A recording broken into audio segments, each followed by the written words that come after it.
Okay, तो कभी सोचा नहीं था 2013 की मैन ऑफ स्टील में सुपरमैन और जनरल जॉर्ड की फाइट 2023 में हमें दोबारा देखने को मिलेगी, जहां हमें सुपरमैन काल जनरल जॉर्ड के साथ फाइट करते हुए नजर आया था। और वहीं 2023 में कारा, जो कि सुपर गर्ल है, काल की कजन है, जनरल जॉर्ड के साथ फाइट करते हुए हमें देखने को मिली है। और ये सब बैरी की वजह से हुआ है। बैरी ने मल्टीवर्स के साथ छेड़खानी करने की कोशिश की है, जिसकी वजह से हमें किसी और टाइमलाइन के सुपर हीरो देखने को मिले हैं। इस टाइमलाइन में बैटमैन का रोल माइकल कटून प्ले कर रहे हैं, जो कि हमें 1992 की बैटमैन रिटर्न्स में देखने को मिले थे। और वहीं सुपर गर्ल का रोल साशा सेले प्ले कर रही है, क्योंकि डीसी यूनिवर्स में मल्टीवर्स की टाइमलाइन एक दूसरे के अपोजिट चलती है। और इस टाइमलाइन की कोई खास लिमिट नहीं होती कि एक टाइमलाइन दूसरी टाइमलाइन से कितना चेंज है। हो सकता है किसी टाइमलाइन में सुपर हीरोज का वजूद ही ना हो, ना कोई सुपरमैन, ना ही कोई बैटमैन। लेकिन डीसी यूनिवर्स के मल्टीवर्स में कुछ फिक्स्ड पॉइंट मुमकिन है, जैसे बैरी पर लाइट गिरना और उसका फ्लैश बनना, क्रिप्टोनियन का जमीन पर आना, ब्रूस वेन के पेरेंट्स का कत्ल होना, बिल्कुल उसी तरह जिस तरह एमसीयू की टाइमलाइन में स्पाइडरमैन को स्पाइडर काटता है और उसकी हर टाइमलाइन में पीटर किसी अपने को खोता है। एमसीयू की बात करें तो अगर कोई टाइम ट्रेवल करके पास में जाता है पास्ट को बदलने के लिए, तो इससे प्रेजेंट या फ्यूचर पर कोई असर नहीं पड़ेगा, बल्कि एक नई टाइमलाइन बन जाएगी। बिल्कुल उसी तरह जिस तरह स्टीव पास्ट में जाता है, पैगी से मिलता है और उसे शादी करता है, और जब वो वापस आता है तो प्रेजेंट पर कोई असर नहीं पड़ता, बल्कि उसकी एक नई टाइमलाइन बन गई है जिसमें स्टीव और पैगी एक मैरिड कपल है। तो आज हम 2023 की फ्लैश पर बात करेंगे। यह मूवी 2011 की कॉमिक फ्लैश पॉइंट से इंस्पायर्ड है। अगर इस कॉमिक की स्टोरी पर बात करें, बैरी एलन जो कि सोया होता है और जब वो उठता है तो उसके आसपास हर चीज बदल गई होती है, यहाँ तक कि उसकी मॉम जो कि मर चुकी है इस टाइमलाइन में जिंदा है। और इस कॉमिक में बैरी का फादर 3 साल पहले हार्ट अटैक की वजह से मर गया, जो कि प्रेजेंट की टाइमलाइन में जिंदा है और जेल में है। टाइमलाइन में कैप्टन कोल्ड जो कि सेंट्रल सिटी का हीरो है और जस्टिस लीग का कोई वजूद नहीं। यहाँ तक कि बैटमैन थॉमस वेन है, जो कि ब्रूस वेन का बेटा है, क्योंकि ब्रूस वेन को किसी ने मार दिया है। और मार्था वेन जो कि ब्रूस वेन की मदर है, अपने बेटे को खोने के दुख में पागल हो गई है और जोकर बन गई है। अगर मूवी पर बात करें तो बैरी टाइम ट्रेवलिंग करते हुए एक नई टाइमलाइन बनाने की कोशिश करता है, जिसमें वो अपनी मदर को मरने से बचा सके और जब वो प्रेजेंट में वापस आए तो सब कुछ ठीक हो गया हो। लेकिन ऐसा नहीं होता,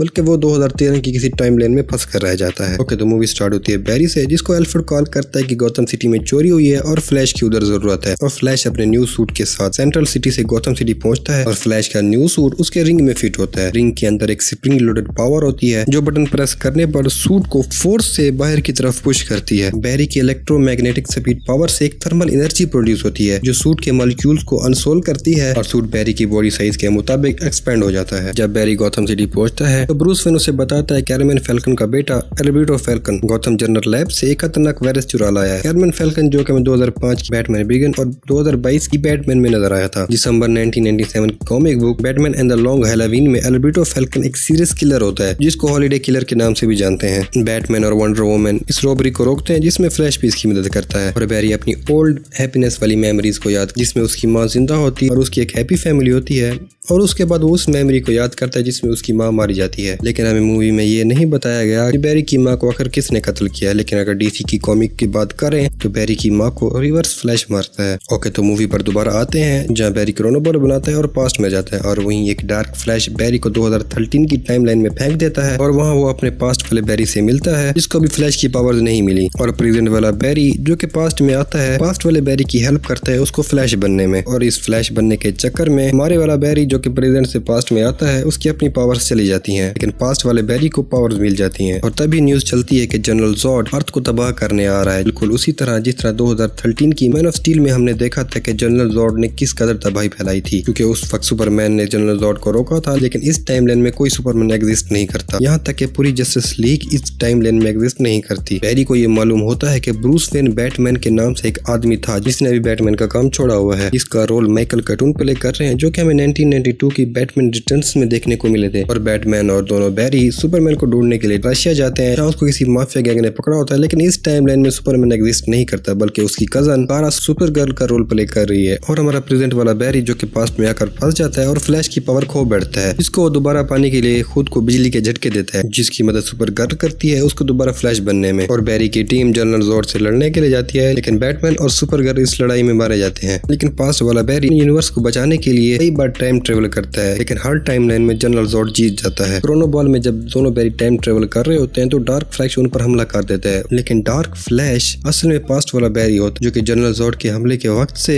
टाइम ट्रेवल कर रहा है अपनी यूनिवर्स को बचाने के लिए। और डार्क फ्लैश के हमले से हमारा पास्ट वाला बैरी खुद को कुर्बान कर देता है, जिससे हमारा प्रेजेंट वाला बैरी पास्ट की सारी चीजों को नॉर्मल करता है, बिल्कुल उसी तरह जिस तरह पहले से थी, और अपनी वापस टाइमलाइन में आ जाता है। लेकिन इस टाइमलाइन में ब्रूस वेन चेंज होता है, और इस टाइमलाइन में बैटमैन का करेक्ट जॉर्ज क्लूनी प्ले कर रहे हैं, जो कि 1997 की Batman Batman and the robin में हमें देखने को मिले था। इसलिए हुआ क्योंकि बैरी ने लास्ट मोमेंट पर टाइमलाइन में थोड़ी सी चेंजिंग, और ये चेंजिंग बैरी के फादर हेनरी के लिए एक प्रूफ पैदा करता है, जिससे हेनरी बैरी का फादर बेगुनाह साबित होता है। अगर एज़रा मिलर की एक्टिंग को देखें तो लड़के ने काफी मेहनत की है। और जहाँ बात आती है CGI की, तो मूवी की CGI कुछ खास नहीं है। यहाँ मूवी पर $200 मिलियन से ज्यादा का खर्च आया है और वही मूवी ने वर्ल्ड वाइड $263 मिलियन का कलेक्शन की है। इसके बावजूद मिलर की परफॉर्मेंस 28 साल वाले बैरी को 18 साल वाले बैरी के वर्जन में ले जाना और डुअल रोल प्ले करना मूवी को एक अलग लुक तो देता है। मूवी इतनी अच्छी नहीं कि फैंस के दिल को हिट करे। जिस तरह इन्होंने मल्टीवर्स का एक्सप्लेन किया टमाटर की चटनी और नूडल से, तो मुझे लगता है इससे बुरा क्या ही हो सकता है। DC वालों ने मल्टीवर्स को मजाक बना के रख दिया है। मुझे लगता है मूवी इससे अच्छी हो सकती थी, लेकिन लोग इसकी फिक्र करना भी छोड़ ही देंगे। आज की वीडियो को यहीं खत्म करते हैं। ऐसी रिव्यू एक्सप्लेन वीडियो देखने के लिए हमारे चैनल को सब्सक्राइब करें, क्योंकि ये है विद एक्सप्लेन।